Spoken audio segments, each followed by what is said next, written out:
పెద్దలు ఏదన్నా ఇది సభకు నమస్కారం. సభాధ్యక్షులు పెద్దలు స్పీకర్ గారికి ధన్యవాదాలు. అదేవిధంగా గిరిజన నియోజకవర్గం వైరా ప్రజలందరికీ కూడా నన్ను ఎమ్మెల్యే గెలిపించి అసెంబ్లీ పంపిన వారికి ప్రత్యేకమైన ధన్యవాదాలు తెలియజేస్తూ, నిన్న రాష్ట్ర ప్రభుత్వం సంత్ సేవాలాల్ మహారాజ్ కార్యక్రమానికి గిరిజన జాతి బంజారా జాతి సమాజానికి సేవాలాల్ మహారాజ్కి కార్యక్రమానికి సెలవు దినం ప్రకటించడాన్ని రాష్ట్ర ప్రభుత్వాన్ని ప్రత్యేకంగా రాష్ట్ర ముఖ్యమంత్రి గారికి ప్రత్యేకంగా ధన్యవాదాలు తెలియజేస్తూ, అధ్యక్ష, వైరా నియోజకవర్గం పూర్తిగా గిరిజన నియోజకవర్గం. ఇటు ఆంధ్రాకి, ఇటు వరంగల్ జిల్లాకి, ఇటు భద్రాద్రి కొత్తగూడెం జిల్లా ఆ ప్రాంతానికి విస్తరించిన ప్రాంతం. అక్కడ సీతారామ ప్రాజెక్టు మా జూలూరుపాడు మండలం నుంచి జాయిన్ అవుతుంది, చివరగా కారేపల్లి మీదకి వెళ్ళిపోతుంది. సీతారామ ప్రాజెక్టు ద్వారా అక్కడ మాకు ఏం అవకాశాలు లేవు, ఒక్క పట్టణం లేదు, అన్ని గిరిజన ప్రాంతాలే. ఆ సీతారామ ప్రాజెక్టు ద్వారా ఉన్న చెరువుల్ని నీళ్లు మీ ద్వారా నింపించే విధంగా ప్రభుత్వానికి చెప్పమని చెప్పేసి మిమ్మల్ని తమ్మని విజ్ఞప్తి చేస్తూ ఉన్నా. అదేవిధంగా వైరా ప్రాజెక్టు 18 అడుగులు నీళ్లు వచ్చే విధంగా, దాని సామర్థ్యం పెంచే విధంగా మిషన్ భగీరథ నీళ్లు కూడా అందులో కలుపుతున్నారు కాబట్టి చివరి దాకా నీళ్లు పోవటానికి రైతులకి తాగటానికి నీళ్లు కూడా సరిపోవట్లేదు. దాని సామర్థ్యాన్ని పెంచి 18 అడుగుల వరకు నీళ్లు ఇచ్చే విధంగా మన ప్రభుత్వం వారికి ఆదేశించమని మనవి చేస్తూ ఉన్నాం. అధ్యక్ష, దాని కింద కుడి ఎడవ కాలువల్ని రివిట్మెంట్ చేసే విధంగా ప్రభుత్వానికి తమ ద్వారా విజ్ఞప్తి చేస్తూ ఉన్నాను.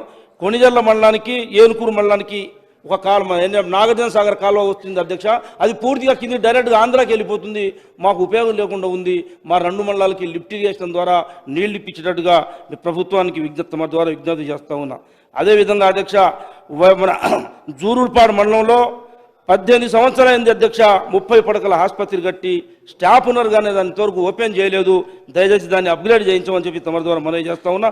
మన సింగరేణి మండలం బొగ్గు బావులు పుట్టిన మండలం, ఆ మండలంలో కూడా 30 పడకల హాస్పిటల్ని మన అప్గ్రేడ్ చేయించమని తమ ద్వారా మనవి చేస్తా ఉన్నా. అధ్యక్ష, వైరా నియోజకవర్గం వైరా మండల హెడ్ క్వార్టర్ కొత్తగూడెం ఇటు ఖమ్మానికి సెంటర్ కేంద్రంగా ఉంటుంది అధ్యక్ష.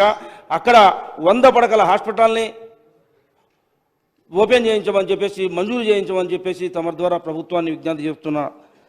అదేవిధంగా అక్కడ పూర్తిగా చుట్టుపక్కల గిరిజన ప్రాంతం, పల్లెటూళ్ళు, గ్రామాలతో కూడిన నియోజకవర్గం.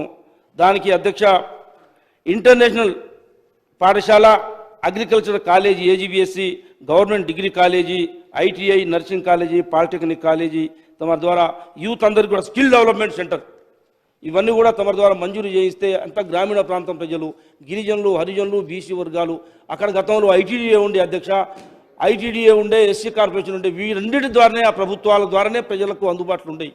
కానీ అక్కడ ఈ గత ప్రభుత్వం 10 సంవత్సరాల్లో ఐటీడీఏలు మొత్తం పక్కన పడేసినాయి, ఎస్సీ కార్పొరేషన్ పక్కన పడేసింది, యువకులకి ఏం చేయలేని పరిస్థితి వచ్చింది. ఆ రోజు రైతులకి కరెంటు, మోటార్లు, బావులు అన్నీ వాళ్ళే ఇచ్చేవాళ్ళు.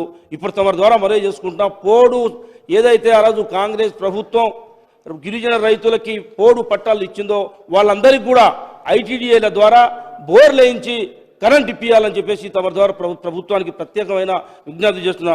అదేవిధంగా మాకు సింగరేణి కాలనీ, సింగరేణి పుట్టిన గడ్డ, సింగరేణి ద్వారా ఈ ప్రాంతం అభివృద్ధి జరిగేలా తమ ద్వారా ప్రభుత్వాన్ని విజ్ఞప్తి చేస్తున్నారు. ఈ అవకాశం ఇచ్చిన ధన్యవాదాలు.